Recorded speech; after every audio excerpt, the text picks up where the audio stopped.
안녕하세요, 위블맨입니다. 스테파노스 치치파스의 과도기가 끝날 기미가 보이지 않습니다. 단 2개 대회 만에 고란 이바니세비치 코치와 결별했습니다. 부상과 함께 이바니세비치 코치의 비판까지 곁들여지며 씁쓸한 파국을 맞았습니다. 치치파스는 오랜 시간 아버지를 전담 코치로 뒀었죠. 그러나 부진이 이어지자 지난해 8월 급기야 아버지는 이제 아버지 역할만 해달라며 코칭 관계를 종료했습니다.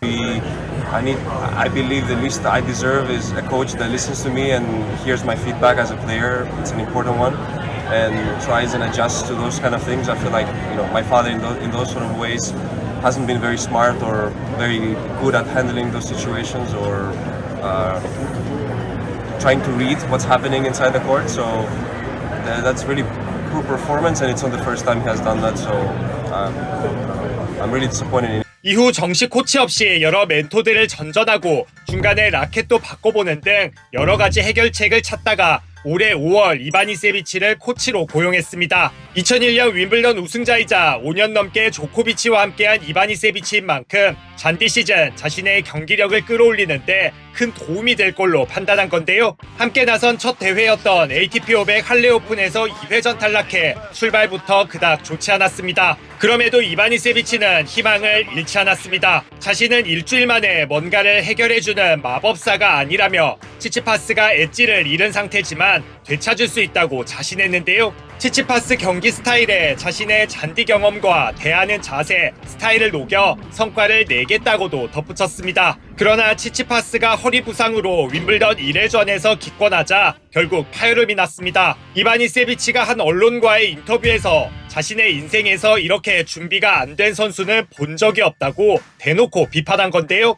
꽤나 구체적으로 뭘 원한다는 말은 많은데 실제 행동이 안 따른다며 정신적, 신체적으로 전혀 준비되지 않았다고 평가했습니다. 자신의 무릎이 치치파스보다 3배는 더 잘 준비되어 있다거나 사생활과 정서적 이슈 등을 해결해야 한다고 연거푸 직격탄을 날렸습니다. 그 사이 치치파스도 나름대로 고된 시간을 보냈죠. 윈블던 기권 이후 허리 통증을 해결하지 못하면 은퇴까지 고민해야 할 것 같다고 했었는데 동시에 연인인 바도사와도 결별했습니다. 이바니세비치의 공개 비판이 알려진 뒤 두 사람의 향후 관계에 이목이 쏠렸는데 치치파스의 선택은 결별이었습니다. 입장문에서 결별 사유나 이바니세비치에 대한 비판 등은 없었습니다. 대신 이바니세비치와 함께한 시간은 짧았지만 강렬했고 자신의 여정에서 매우 귀중한 챕터였다며 감사함을 전했습니다. 여전히 존경심을 갖고 있다며 앞날에 행운이 함께하길 바란다고도 덧붙였습니다. 이바니세비치로서는 벌써 2번째 단기예고입니다.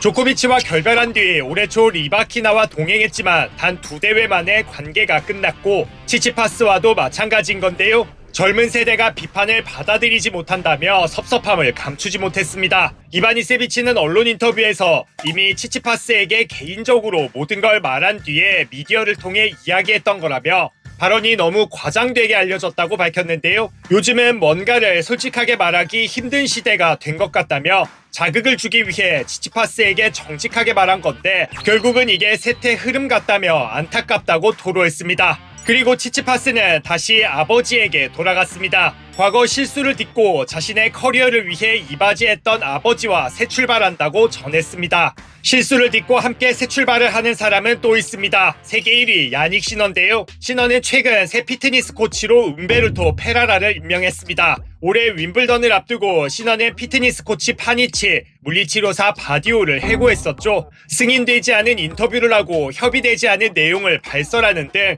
이른바 입방정을 떤다는 게 이유로 알려졌었는데 양측은 결별 사유에 대해선 함구했었습니다. 하필 이런 상황에 팔꿈치 부상까지 당했지만 시너는 개인 피트니스 코치, 물리치료사 없이도 결국 윈블던 우승을 차지했던 건데요. US 오픈을 앞두고 새 피트니스 코치를 맞이한 건데 논란이 된 건 페라라가 도핑 사건의 원흉이기 때문입니다. 시너의 도핑 사건 중심에는 트로포더민이라는 치료용 스프레이가 있었죠. 이탈리아에서는 쉽게 구할 수 있는 이 스프레이에 금지 약물인 클로스테볼 성분이 있었고 이를 사용한 물리치료사가 시너를 마사지해주면서 도핑에 적발된 걸로 알려졌습니다. 당시 이 스프레이를 물리치료사에게 건넨 사람이 페라라였습니다. 사건이 불거지자 페라라는 도핑 성분이 있으니 주의하라고 알렸다 말했고 물리치료사는 이치로사는 그런 기억이 없다고 말해 진실 공방이 벌어지기도 했었는데요. 뭐가 됐든 불미스런 사건 탓에 시너는 두 사람을 해고했었는데 1년도 되지 않아 다시 불러들인 겁니다.